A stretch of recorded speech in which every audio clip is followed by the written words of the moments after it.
ఒక 3 సినిమాలు, అది చిరంజీవి గారైనా కానీ, వరప్రసాద్ వచ్చిన సినిమాకి కానీ, రామ్ చరణ్ సినిమాకైనా కానీ, పవన్ కళ్యాణ్ ఓన్లీ ఒక సినిమా టికెట్ కి మెగా ఫ్యాన్స్ ఎందుకు ఇబ్బంది చేస్తుందో మాకు అర్థం కాదు.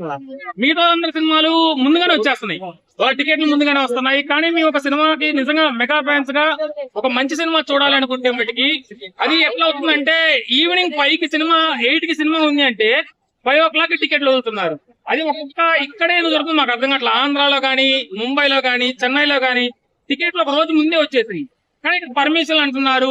కొంతమంది ప్రొడ్యూసర్లు ఉన్నారు, స్కేల్ ఆఫ్ మూవీస్ ఉన్నాయి. ఆ టైంలో మెగా ఫ్యాన్సే TFI కట్టుబానిసలు అని ప్రతి ఒక్కరు చెప్పుకుంటాము. ఆ టైంలో వాళ్ళ స్కేల్ ఆఫ్ మూవీస్ వచ్చిన రోజున ఆ ప్రొడ్యూసర్లు చెప్తున్నాము, మేము నెగిటివిటీ చూపిస్తే, మేము బాయ్కాట్ చేస్తే ఆ ప్రొడ్యూసర్లకు ఆరోగ్యం తెలుస్తుంది. మీ పర్సంటేజ్ విషయాలు కానీ మిగతా సినిమాలు ఎక్కడ రావు, కానీ మెగా ఫ్యామిలీ వచ్చేప్పుడే వస్తాయి. ఆ ప్రొడ్యూసర్లకు చెప్తున్నాము, ఆ ప్రొడ్యూసర్ తెలుసుకొని మెగా ఫ్యామిలీ సినిమాలు వచ్చినప్పుడే కావాలని టికెట్ ప్రైజులు కానీ, హాల్ ఇష్యూస్ కానీ ఇవన్నీ చేస్తున్నారు. ఇలాంటి మంచి సినిమాలు కూడా ఆపాలనే ఉద్దేశంతో చేస్తున్నారంటే, ఇలాంటి సినిమాలు జనాలకి ఇంకా ఎవరు తీసుకొస్తారండి? నిజంగా మెగాస్టార్ కొడుకు అని చెప్పుకోవడానికి బెస్ట్ మూవీ రంగస్థలం. బట్ ఇక్కడ నుంచి పెద్ద అనేది లైక్ మనకి US లో ప్రీమియర్స్ పడ్డాయి, ఒక్క నెగిటివ్ టాక్ రాలేదు మూవీ మీద, ఒక్క నెగిటివ్ టాక్ రాలేదు. అండ్ ఇక్కడ నేను మూవీ బాగుంది అని చెప్పేదానికంటే, లైక్ ఒక మెగా ఫ్యాన్ గా నేను చెప్పాలనుకుంటుంది ఏంటంటే, ఒక మా సినిమాలకి ఎందుకు టికెట్ ప్రైజెస్ ఇష్యూ వస్తాయో మాకు తెలియదు.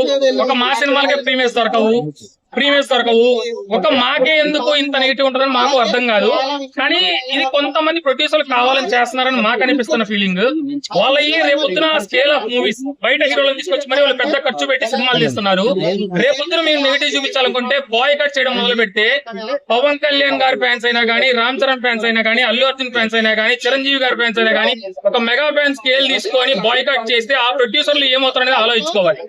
మేము టికెట్ల కోసం రామ్ చరణ్ గారి డైలాగ్ ఒకటి ఉంటది, నేను ఒక పోరాటమే చేశాను వారు గేమ్ ఆడలేదు అని. మీరు టికెట్లు ఎప్పుడు వదులుతారా అని చెప్పి ఫోన్లు చేతిలో పెట్టుకొని ఒక పోరాటమే చేస్తున్నాం. ఒకప్పుడు చక్కగా చిరిగిపోయేలాగా లైన్ లో నుంచి టికెట్లు కొనుక్కోవడం ప్రశాంతంగా ఉంది. ఇప్పుడు ఆన్లైన్ వచ్చిన తర్వాత నిజంగానే ఎక్స్ట్రా ప్రైస్ అనేది, మామూలు ప్రైస్ అనేది 200 రూపీస్ ఉంటే, ఇప్పుడు కొన్ని సినిమాలకి ఆ ఎక్స్ట్రా ప్రైస్ లైక్ చార్జెస్ అనేది ఇంకోటి పడుతున్నాయి.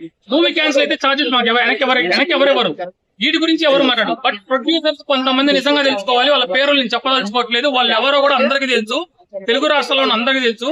ఒక బడా ప్రొడ్యూసర్, మీ సినిమాలు రేపు వస్తాయి, మెగా ఫ్యాన్స్ బాయ్కాట్ చేస్తే ఎలా ఉంటది అనేది ఖచ్చితంగా చూపిస్తాం. ఉస్తాద్ అప్పుడు ఫేస్ చేసాము, ఇప్పుడు పెద్ద అప్పుడు ఫేస్ చేస్తున్నాము. ఖచ్చితంగా చెప్తున్నాం ఆ ప్రొడ్యూసర్. సినిమా గురించి చెప్పండి సార్. సినిమా చాలా బాగుందన్న. సినిమా గురించి చెప్పడానికి ఏమీ లేదు. ఒక డాన్స్ పరంగా తీసుకుంటే మెగాస్టార్ గారికి నిజంగా నటరాజే పుట్టేటట్టుగా ఉంది. ఆయన యాక్టింగ్ పరంగా తీసుకుంటే అన్నారు, చాలా మాట్లాడినారు రామ్ చరణ్ గారిని, ఆయన యాక్టింగ్ ఈ సినిమా చూడమని చెప్పండి. రంగస్థలం గాని, మనకి నిన్న వచ్చిన త్రిబుల్ గాని అండ్ మగధీర గాని ఒక మెట్ అయితే, ఇక్కడ నుంచి పెద్ద సినిమాతో రామ్ చరణ్ యాక్టింగ్, ఆయన స్కేల్ ఆఫ్ మార్కెటింగ్ అనేది చూపిస్తారు. చిరంజీవి గారు ఆపత్ బాంధవుడు లాగా చేశారు కొంతమంది అంటున్నారు. చిరంజీవి గారు ఆపత్ బాంధవుడు అంటే ఆ టైప్ ఆఫ్ మెసేజ్ ఓరియంట్, ఆ టైప్ ఆఫ్ జోనర్ లో ఎమోషన్స్ అనేది చూపించారన్న. ఆ సినిమాస్ అనేది ఎలా ఉంటాయో అలాంటి మూవీ పిక్ చేసుకోవడం అనేది చాలా గొప్ప అన్న.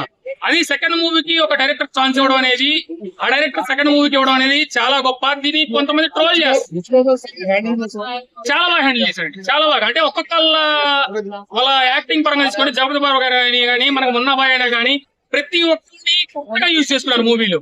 ప్రతి ఒక్కరికి కొత్తగా యూజ్ చేసుకొని మూవీ అనేది మనకు క్లియర్ గా చూపించారు. ఒక్క నెగిటివ్ కూడా రాకుండా మూవీ క్లీన్ షీట్ వస్తుంది, పక్కా బ్లాక్ బాస్టర్ మూవీ అవుతుంది.